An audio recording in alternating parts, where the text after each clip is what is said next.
मध्य प्रदेश के सागर की रहने वाली लेकिन राजधानी भोपाल में मॉडलिंग कर रही खुशबू अहिरवार की मौत ने सोशल मीडिया और स्थानीय राजनीति में सनसनी फैला दी है।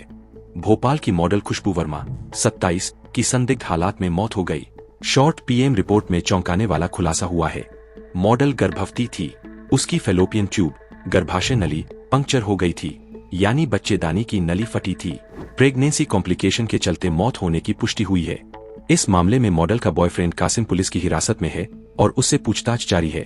कासिम और मॉडल खुशबू 1.5 साल से लिव इन रिलेशनशिप में थे। कासिम ने पुलिस के सामने खुद को निर्दोष बताया है।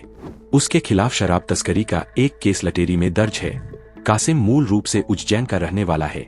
खुशबू को परिजन से मिलाने उज्जैन ले गया था। वहां से लौटते समय बस में अचानक उसकी तबीयत बिगड़ गई। अस्पताल के करीब बस रुकवाकर कासिम ही मॉडल को ऑटो रिक्शा से अस्पताल ले गया, जहां उसकी मौत हो गई।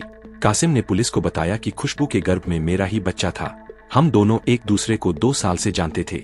हमारी मुलाकात एक लाउंज में हुई थी। इसके बाद सोशल मीडिया पर बात होने लगी। 16 महीने पहले दोनों ने एक दूसरे से प्यार का इजहार किया और लिव इन में रहने लगे। जल्द ही दोनों शादी करने वाले थे। हाल ही में हमने इसकी जानकारी परिजन को दी थी। मैंने ही खुशबू की मां को यह बात बताई थी।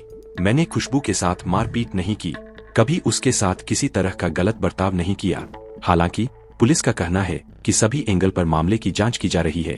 खुशबू की बड़ी बहन काजल अहिरवार ने बताया कि हमारे पिता का निधन हो चुका है। हम 3 बहनों में खुशबू सबसे छोटी थी। 2 महीने पहले लटेरी में रहने वाले कासिम के एक दोस्त की पत्नी से बहन का विवाद हुआ था। तब कासिम ने ही मेरी बहन से मारपीट की थी। खुशबू और कासिम एक साथ भानपुर मल्टी में रह रहे थे। करीब 1.5 महीने से उनके फ्लैट में ताला लगा है। कासिम शराब तस्करी के मामले में जेल चला गया था, जिसके बाद खुशबू कुछ समय यहाँ रही। बाद में वह मां के घर मंडी बामोरा चली गई। कासिम के जेल से आते ही दोनों फिर एक साथ रहने लगे। खुशबू की मां ने कहा, पुलिस बता रही है कि दोनों उज्जैन से भोपाल आ रहे थे।